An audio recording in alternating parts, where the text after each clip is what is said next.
Remember, my dear brothers and sisters, that Jahannam was created for sinners and Jannah was created for sinners.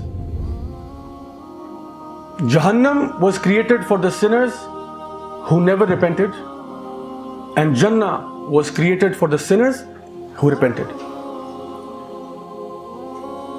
Allah subhanahu wa ta'ala has made both of these places for the sinners. We are all sinners.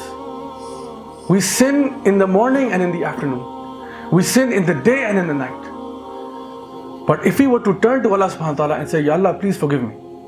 Ya Allah, have mercy on me. Why would Allah not forgive us? Allah is Ghafoor, He's Ghaffar.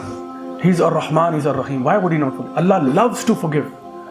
Allah subhanahu wa ta'ala in Hadith Qudsi, He says that even if you were to come to me with sins which stretch up from the earth to the heavens, I would bring you a forgiveness greater than that.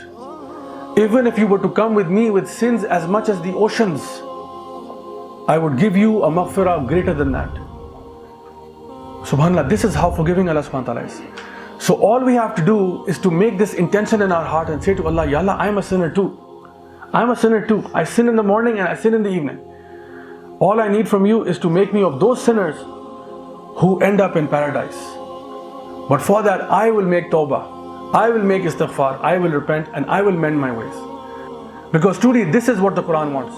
For us to change, for us to transform into something, a better version of ourselves. I make dua that Allah subhanahu wa ta'ala makes us from His righteous people, from the Anbiya, the Siddiqeen, the Shuhada and the Salihin. And may Allah subhanahu wa ta'ala forgive us for the sins that we have done, may they be saghira or kabira, big or small. The sins that we have done openly and the sins that we have done privately. May Allah subhanahu wa ta'ala forgive us all for our sins. May Allah subhanahu wa ta'ala make us from amongst the righteous. May Allah subhanahu wa ta'ala accept all of the good deeds that we do. And may Allah subhanahu wa ta'ala reward us, not according to the level or the quality of our deeds, for surely the quality of our deeds is not much. We ask Allah to reward us according to His own majesty. And we ask Allah to forgive us and grant us a final resting place in Jannatul Firdaus al-Ala.